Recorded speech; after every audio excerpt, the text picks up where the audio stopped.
Hello again. Our call to worship is from the prophecy of Habakkuk, the very last verse 28 in chapter 2. The Lord is in his holy temple. Let all the earth be silent before him. Let us pray together. Our Father and our God, we thank you that we are your people.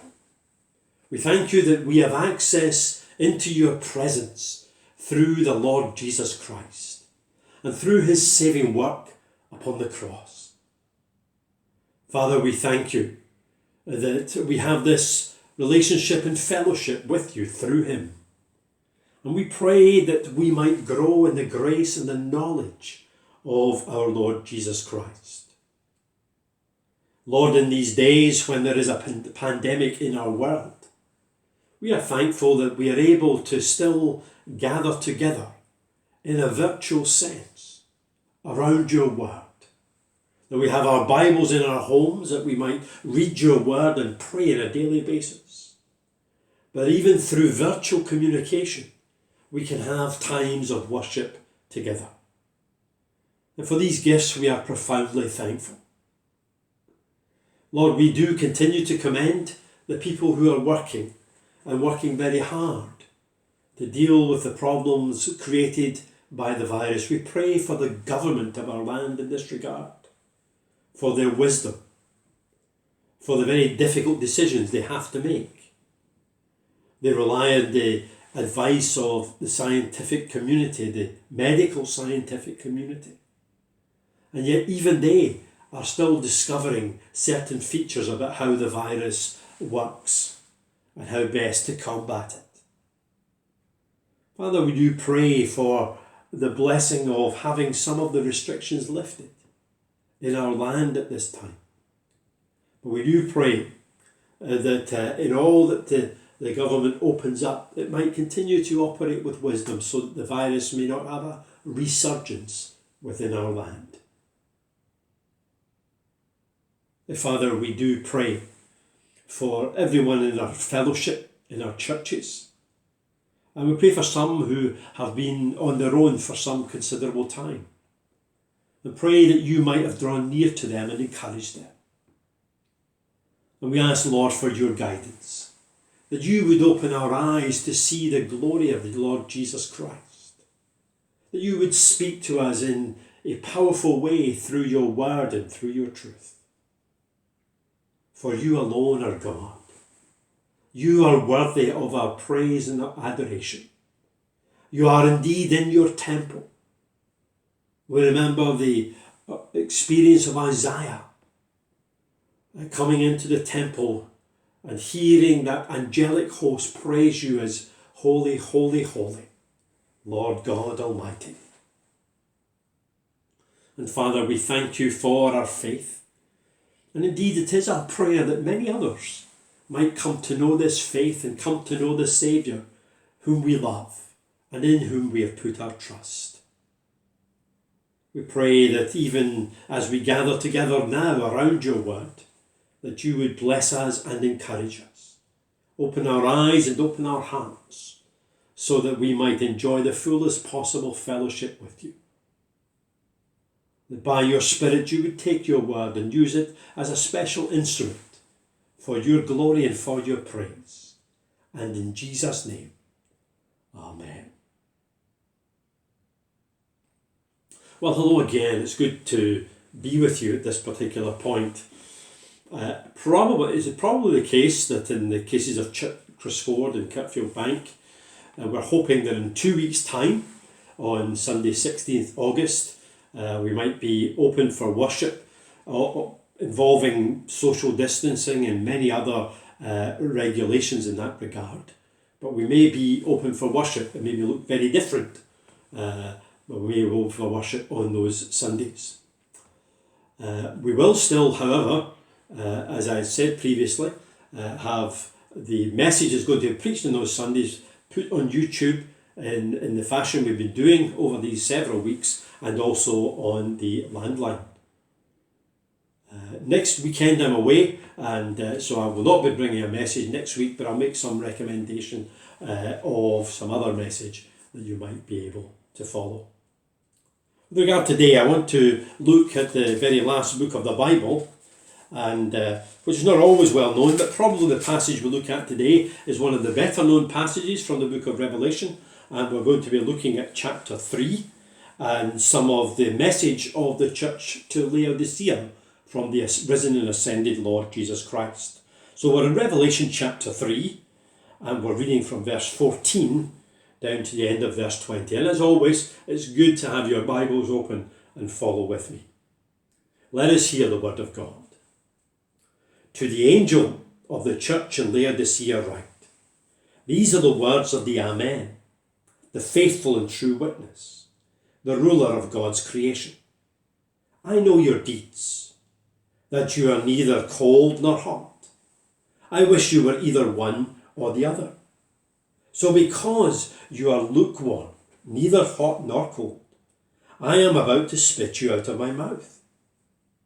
You say, I am rich, I have acquired wealth, and do not need a thing. But you do not realize that you are wretched, pitiful, poor, blind, and naked. I counsel you to buy from me gold refined in the fire, so that you can become rich, and white clothes to wear, so that you can cover your shameful nakedness, and salve to put on your eyes, so that you can see. Those whom I love, I rebuke and discipline, so be earnest and repent. Here I am. I stand at the door and knock. If anyone hears my voice and opens the door, I will come in and eat with him, and he with me. Amen, and may God bless to us that portion from his own holy word. I suppose that doors are very much a part of our life, part of modern life perhaps, even more so today than they were in the ancient world. In the world of drama and of television, very often doors are presented as being a sinister thing. They're on the other side of the door, there might be something dark, something evil, or maybe some truth that we would prefer not to know or to be disclosed to us. There are also doors that arouse our curiosity.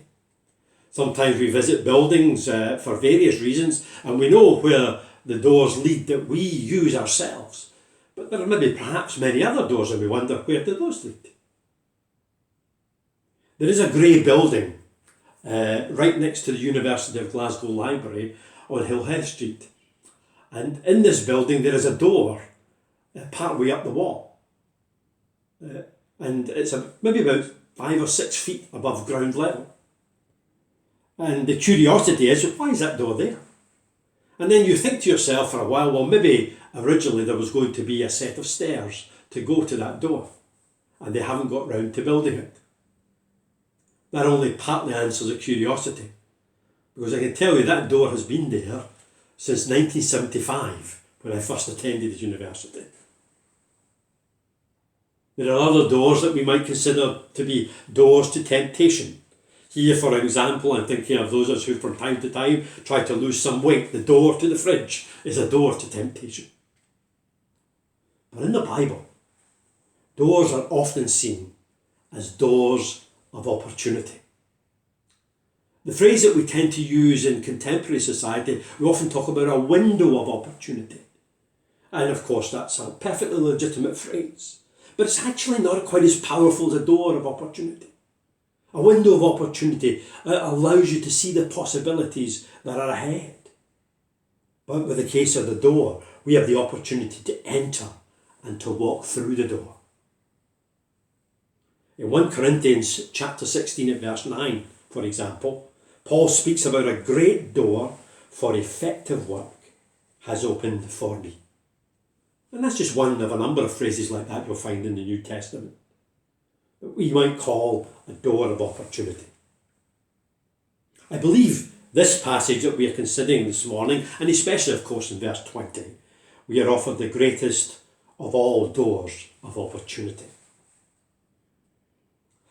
Now, as we begin to examine our text, the first question that might arise is, why is Jesus outside the door? Now, I reckon, firstly, that there may be people who want Jesus to be outside of their lives. In their case, the fact that Jesus is outside the door is quite deliberate and quite intentional. They don't believe in Jesus. They don't believe that he's the Son of God. They don't believe in his teaching. They reject him. They reject his people, the church, and they are critical of both. I suppose those who hold that position, however, might be in the minority, relatively few in number.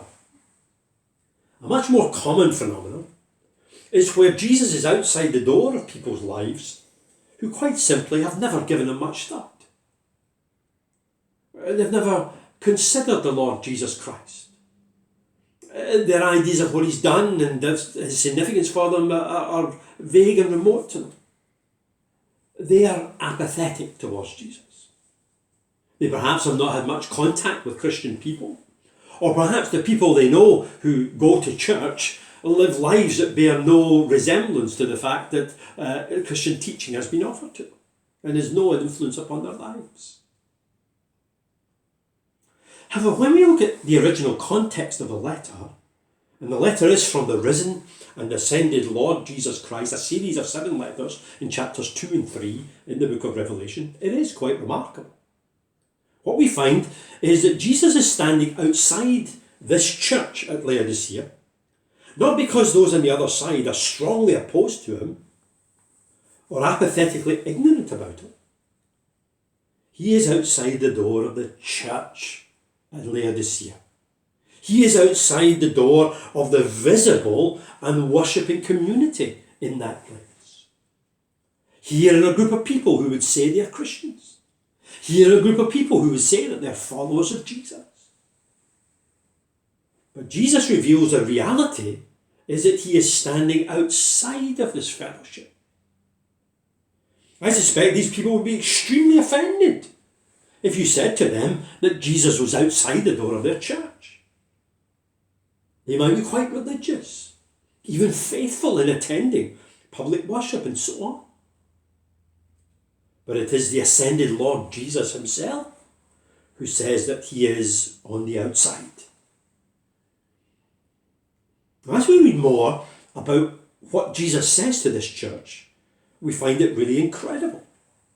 Jesus renders a stinging indictment against this church in Laodicea. Look at verse 16. At the end of it, he says, I am about to spit you out of my mouth. What an incredible thing to say. Why does he say that? Why does he say such a strong and powerful thing? Well, in the first part of the verse, we are told it is because you are lukewarm, neither hot nor cold. In other words, what this really means is they lacked wholeheartedness. It means they lacked commitment. It means they lacked zeal.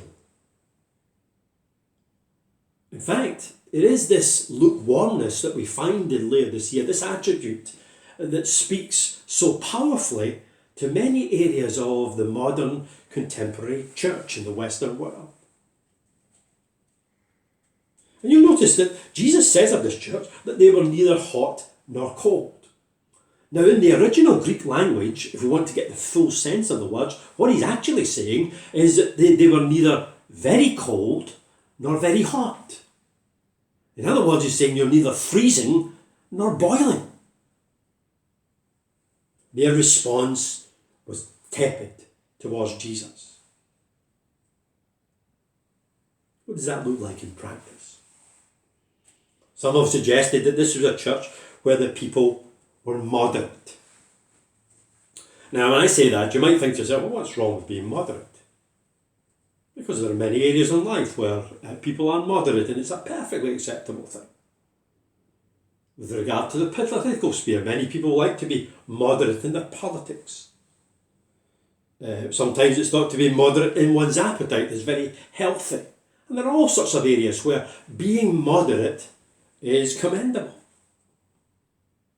It's wise in various spheres.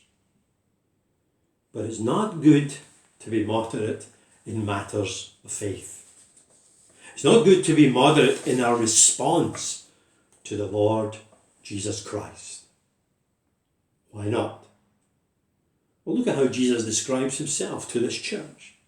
He says he is the Amen, the faithful and true witness, the ruler of God's creation. The right response to someone with such a stature, the right response to someone who is the ruler of God's creation, is not to be lukewarm, not to be tepid, not to be moderate.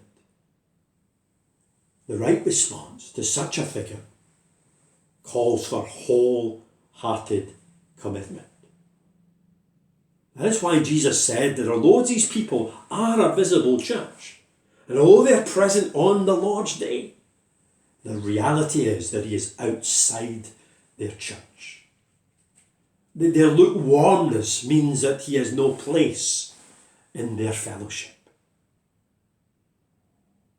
Perhaps we should ask the question how these people came to be in this condition. There are some clues in some of the things that Jesus says to them.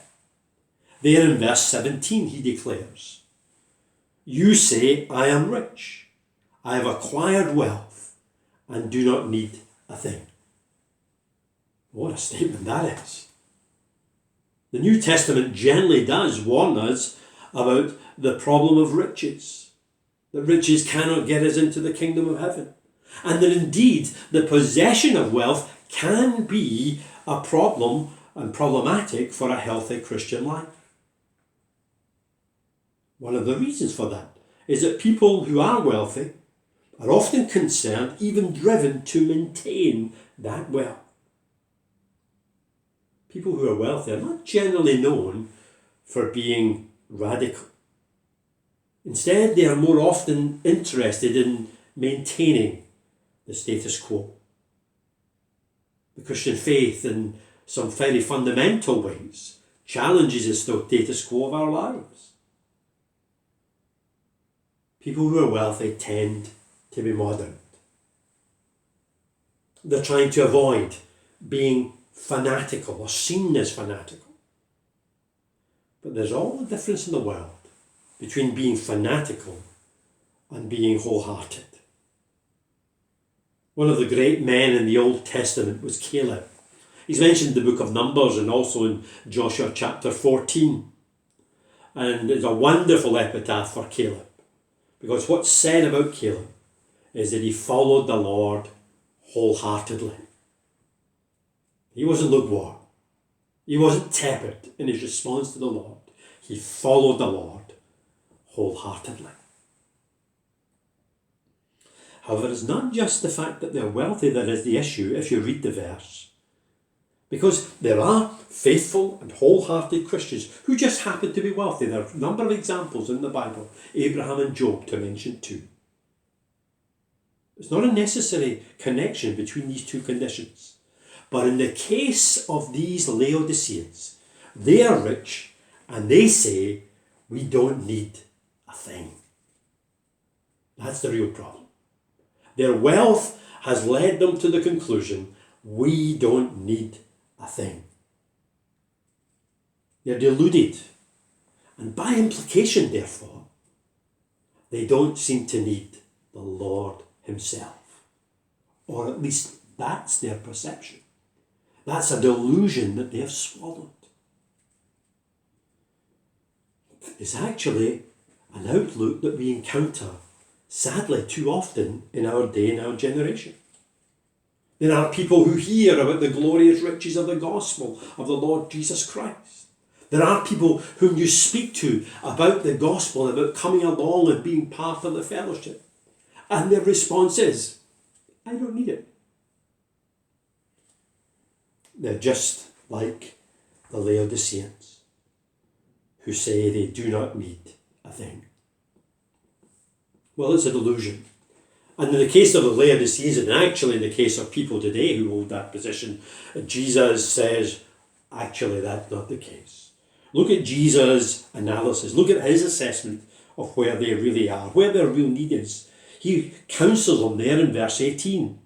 I counsel you to buy from me gold refined in the fire, so that you can become rich and wear white clothes, so you can cover your shameful nakedness, and salve to put on your eyes, so you can see. Here Jesus is commending the Laodiceans to buy from him. We hesitate a little bit. We should do anyway, at least. Because the question we might be addressing at this point, are we suggesting that salvation, Christian salvation, can be bought? And the answer is, certainly not. Of course not.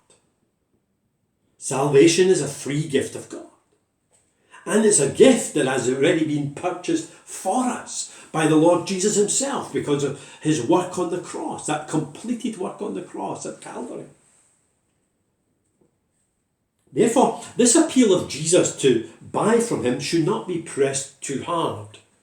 Undoubtedly, what Jesus is doing here is he's using language designed to appeal to these commercially minded Laodiceans. He compares himself to a merchant who visits a city to sell his wares, and he's in competition with other traders. And what he's saying in effect is, forget your other suppliers and come and trade with me. This appeal is somewhat reminiscent of those words that we find at the beginning of Isaiah chapter 55. Do you remember those words, verse 1? Come, all you who are thirsty, come to the waters. And you who have no money, come buy and eat. Come buy wine and milk without money and without cost. In his appeal, there is welcome news for naked, blind beggars. They are poor in reality, in spiritual things, in the things that do really matter. But Christ has spiritual gold. They are naked, but Christ has clothes to offer. They are blind, but Christ has salve for their eyes.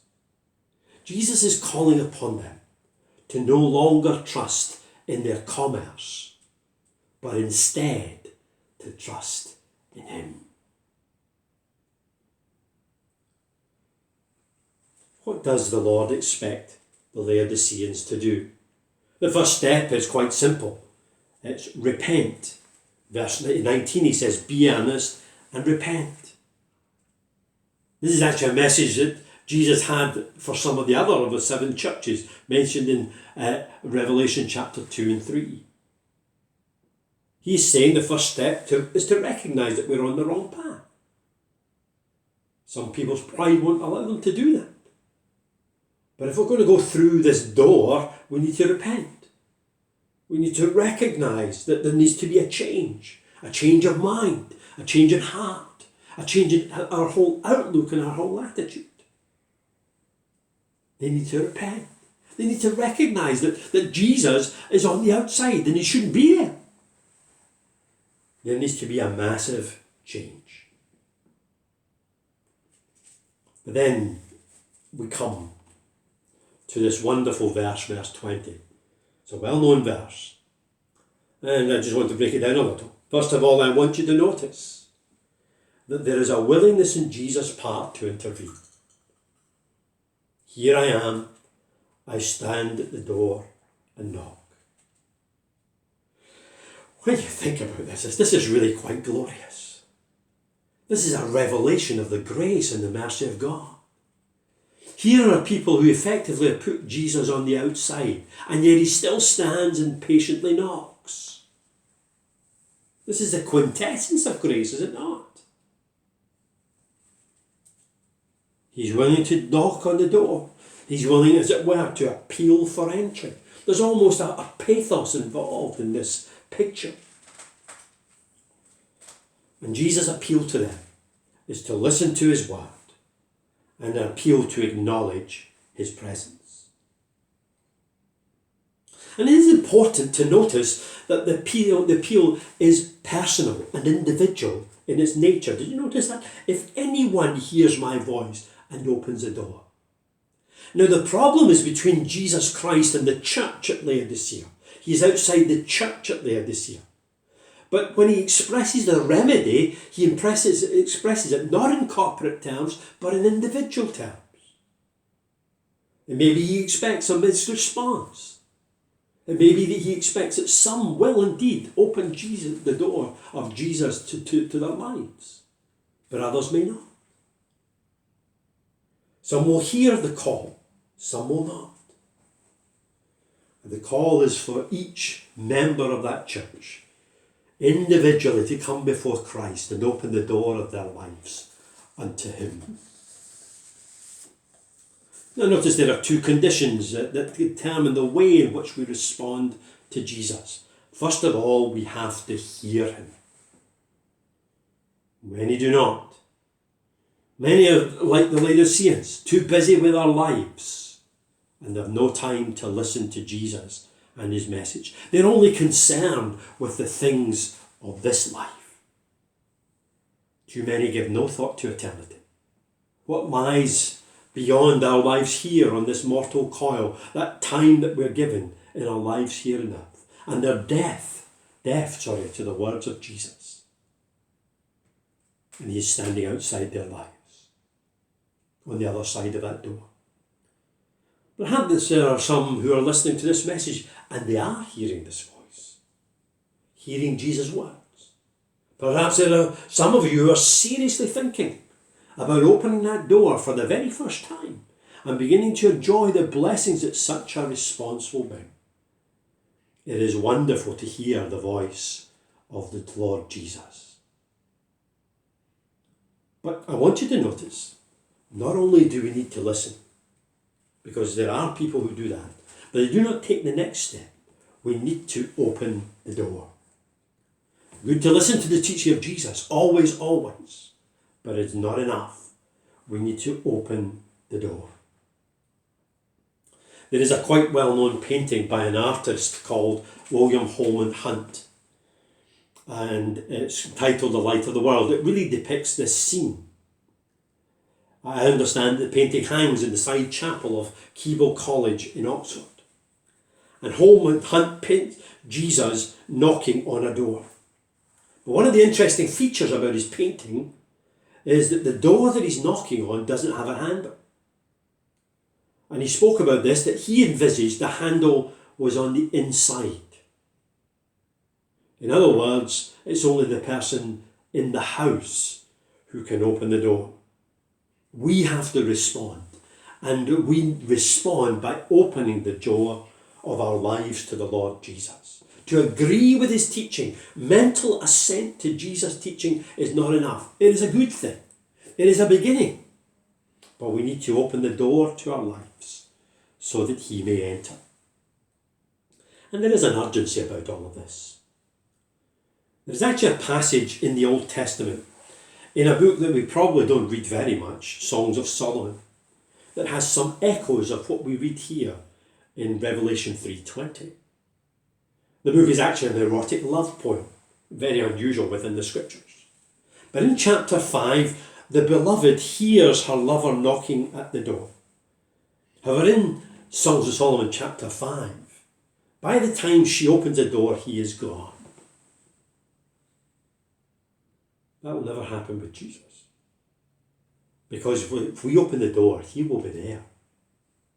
The only way that we could miss Jesus like the beloved in Songs of Solomon is if we do not open the door. There is a willingness on the part of Jesus to enter our lives.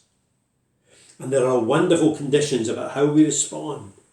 But in this verse, there's also a wonderful promise, and let us never take it for granted. I will come in and eat with him, and he with me. What Jesus is saying here, what he is offering, is a relationship with him. He's offering fellowship and friendship of the deepest sort. Many of us are looking for friendship, and here Jesus is offering it. It's one of the most glorious things about the Christian faith. We say this phrase often, but it really is true. That the Christian faith is not so much a religion, but a relationship. It is wonderful to think, wonderful to just ponder on the fact that if we open the door, Jesus says he will come in, he will sit down and share a meal with us. That's a wonderful image, even to us in our day. But you really have to magnify that to a great extent in its original New Testament context. For in those days, to sit down and share a meal with someone was the supreme expression of fellowship, the supreme expression of complete and total acceptance. It indicated you fully accepted the person you ate with. In the ancient world, you didn't eat with people that you didn't accept. Very different from our culture. That is why the Jewish leaders object so strongly to Jesus eating with tax collectors and sinners. But here Jesus says, open the door and I will come and share fellowship with you. I will sit with you and I will eat with you. So let me close by asking you, have you ever opened the door of your life to the Lord Jesus Christ? Have you invited him in? He's knocking at the door. Can you hear him? Will you open that door? You might ask, how do I open the door? You simply pray and you say to the Lord that you know he is knocking in the door and you want him to enter. And from these words, notice what he says, I will come in. You can be assured he will certainly enter in. Let us pray. Father, we thank you for your word and your promises to us. And we pray as we ponder this wonderful gospel offer, that we might all be in the position where we know we have opened the door and we know that Christ has entered in.